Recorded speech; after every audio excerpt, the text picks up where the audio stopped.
Never let it be said that I didn't take one for the team. Technically, I'm supposed to be on vacation, but the show must go on. Today, we're going to talk about rejection. And this is important because rejection keeps a lot of people from living their best possible life. I think Viola Davis said this recently, but I have to be inclined to agree. I would hate. She basically described hell as getting to the end of your life and seeing a snapshot of what your life could have been if you had been willing to try. And rejection is one of those things that it doesn't just hurt in the aftermath. People reject themselves before they even attempt. People tap into the emotion of rejection before they even try. And so this is why a lot of people are unpartnered. They're like, no, I'm not going to try. I'm not going to attempt. They're going to reject me. They're not going to want me.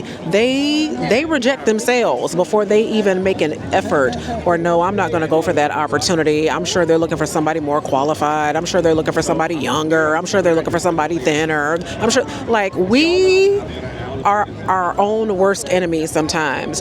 And that psychology of rejection is exactly what is keeping a lot of us stuck. And for those of us who are on the other side of rejection, we immediately start to internalize in ways that we shouldn't. So on today's video, we are going to get into the psychology of rejection, and hopefully by the end of it, you will be emboldened and empowered to take bigger steps in your life. Keep watching. True story. So here I am at the BNP Paribas Open, and I was sitting at this table by myself, and then a group of people just sat down around me. So literally there are 2, 4, 6 people sitting at this table with me. But baby, I am a seasoned professional. The show must and will go on. So let's talk about the psychology of rejection. First of all, when you extend an offer, a proposal, or put forth an application and it's not accepted, what we hear is, I was rejected. What we hear is, I was not accepted. What we hear is, you don't want me. Not you don't want my offer, not you don't want my proposal, not you don't want what I put forward. What we hear psychologically, internally is, you don't want me. And as soon as we internalize that you don't want me, as soon as we start to identify with the rejection and we make rejection mean that we are not worthy, that we are not enough, that we could have been, should have been, if only we had been, that is where we begin to do the spiral. And this is where we begin to pick ourselves apart. This is where our confidence starts to wane. This is where we really start to go down the slippery slope of defeat. So let me try to reframe this for you. As human beings, we tend to feel before we think, okay? We get into the emotion before we get into the logic. And this is why you fall in love with a pair of shoes before you realize that you can't afford it. This is why you fall in love with the house, with the countertops and the hardwood floors and all the things before you realize, oh my gosh, we're going to be house poor. So as human beings, we have a tendency to emotionally feel before we process and think. The problem is that if you get stuck in the emotion of the rejection, if you get stuck in the emotion of the refusal, too many of us never come out of it. And we start to make that mean that we are less. We start to make that mean that we're not worthy. We start to make that mean that there's no point in trying because we're just going to get rejected anyway. And if one person didn't want us, then this other person won. Or if this one job didn't want us, then this other job won. Or if this one college graduate program didn't want us, then another one won't. And so that is when you know you are stuck in the emotion of the rejection. So that's number one. Number two, someone refusing your offer or rejecting your application or rejecting your proposal or what have you, or saying no, does not change your value. How do I know this? Anybody got a $20 bill? Anyone? If you crumple up a $20 bill and throw it in the garbage, how much is it worth? If you crumple up a $100 bill, crumple it up and throw it out the window, how much is it worth? Yeah, if you take it, throw it in the garbage, pour some oatmeal over it, put it down in the garbage disposal, Don't cut on the garbage disposal because then it's going to be worthless. But until then, it still retains its value. Just because somebody fails to recognize your value does not mean that it's not there. It just means that you're not in the right room. Let me repeat that. Just because somebody fails to recognize your value doesn't mean the value is not there. It just means you're not in the right room. Case in point, I have given this story many times, but I will give it for the YouTube audience just so that you know that your girl has been there. I am a college professor. The literal, actual, right now job that I have right now at this very moment as a college professor, I was rejected for. Baby, I submitted my application, prepared my CV, submitted all my materials, and then I got a letter in the mail, which I still have. Thank you very much. I got a letter in the mail that said, thanks but no thanks, toots, and moved on. Now, little did I know that my rejection triggered an investigation in HR. Now, all this is happening above the scenes. I found out this story later on. But our college had been dinged for their hiring practices and not diverse hiring practices. And before you go to the DEI trope, wait till the end of this story so you can see how this shakes out. Okay? So it triggered an investigation, and they were like, why didn't this person get a phone interview? Because based on what we see, she meets the minimum qualifications and then some. And then the committee was like, voila. And so long story short, they brought me back in to interview. I killed it, knocked it out the park, okay? But while I was in between the investigation and the invitation to return, I did the same thing that you did. Oh, if only I had written my dissertation, because I was ABD. I had my bachelor's, had my master's degree, had done all my doctoral coursework, but I also had a baby, okay? And trying to write that dissertation and being a new mom was a lot.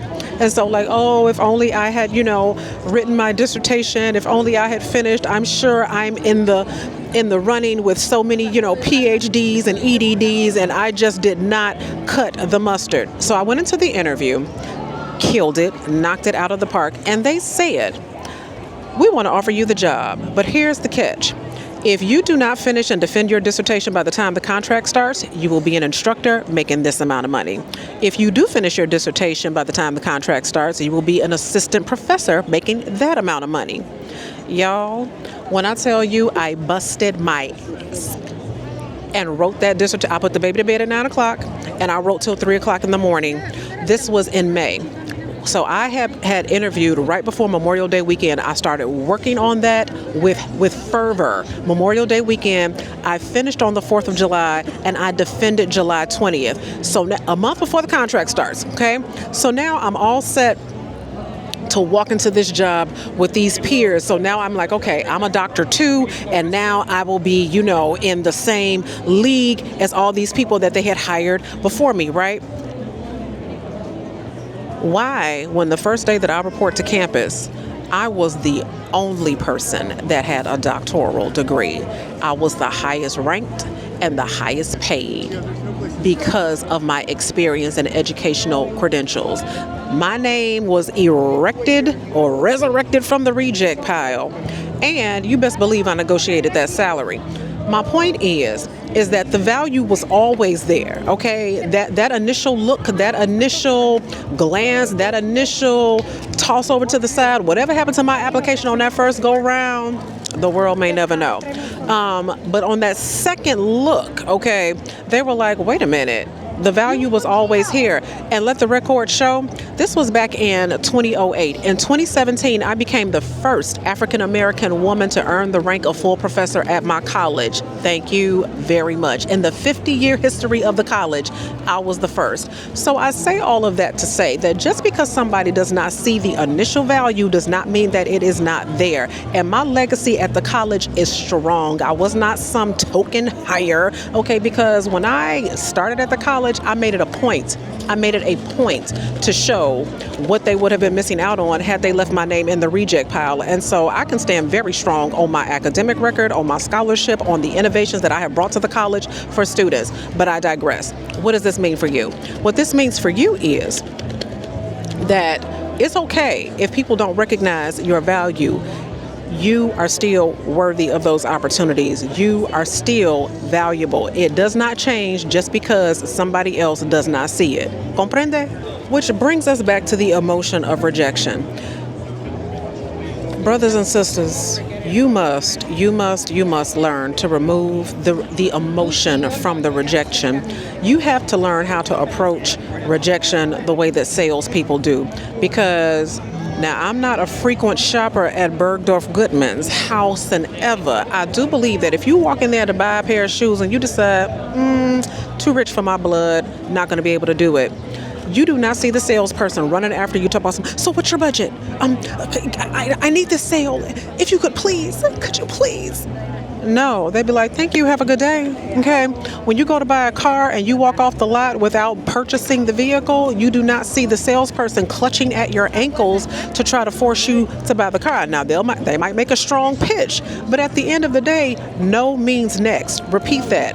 No means next. Because in the sales world, if they get bogged down in the psychological and emotional quagmire of somebody not being interested in the product, then that means that they don't have the mental, emotional, and psychological bandwidth that they need to close the deal and close the next sale, okay? So, no means next. Take the emotion out of it. It's not you, okay? And here's the thing. If somebody does say, you know what, here's some feedback. Here's some things that I think would have strengthened your application.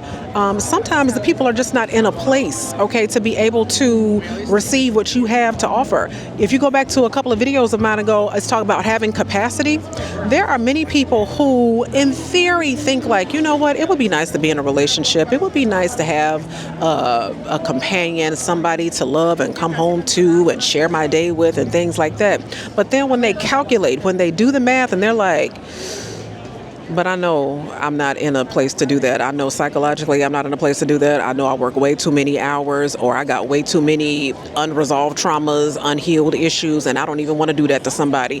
And so you approach them and say, hey, would you like to go out? And they say, I appreciate the offer, but thank you. You don't know what they got going on behind closed doors. That's not even about you. More times than not, it's not even about you. And so take the emotion out of the no, okay? No means next, because all you need is a yes. Now, I have been rejected. I am currently in the process. Does something just follow me? I am currently in the process of querying a book, because I have a book, y'all. And so when I get an agent and a book deal, it's going to come out. But one agent looked at it and he said, thanks for sharing this with me. It's not for me. I appreciate the work that you've done on this, but it's a no for me. Showed it to another agent and was like, oh my gosh, this is excellent. You know, I will never forget how subjective, it's all subjective, okay? It really very much is subjective. I will never forget dating a man who said one man's 7 is another man's 10. You just don't know, okay? Like, all the many and myriad factors that go into someone saying no. Case in point, once upon a time, as a content creator, I worked with this brand. I wanted it to be a longer term partnership, but they were like, yeah, right now we're not in a position to do anything more than a one and done. I was like, okay, thank you, appreciate it. I'll work with them, and that was the end of it. The following year, they came back and was like, you want to do a long-term deal? So sometimes no means next, but sometimes no means just not right now, okay? Just not right now. And if you can get out of the emotional quagmire of that, if you can get out of the I'm not enough, I'm not worthy, it's not good enough, or what have you, listen. Trust the timing of your life. I literally just said that a couple of videos ago. Trust the timing of your life and don't give up. Continue to swing the axe. Continue to sharpen your knife. Continue to have enough respect for the discipline, the practice, the craft, the whatever it is that you're attempting to do, to continue to get better at it, to be undeniably good at it, okay? You know, do you know how many people cannot sit here in this public setting with going all around them and a bunch of people sitting around the table and do what I'm doing? Baby, this ain't my first rodeo. Bills must get paid. Work must get done. The audience must be served. The demand must be met, okay? So hopefully that gives you some perspective about how to think differently about this little thing we call rejection. Okay. So, for those of you who are dealing with the blues of rejection, just ask yourself 3 questions, okay? Number one, was I rejected or was my offer rejected? Because making sure that you can parse those two things out is very important. Number two, did my value changed or was my value just not recognized? Because being able to parse out those two things is very important. And number three, am I stuck in the emotion of the no, or am I moving forward? So, just giving you a little bit of metacognitive perspective here, that it's not the end of the world. Delayed is not, you can sit here. Delayed is not denied.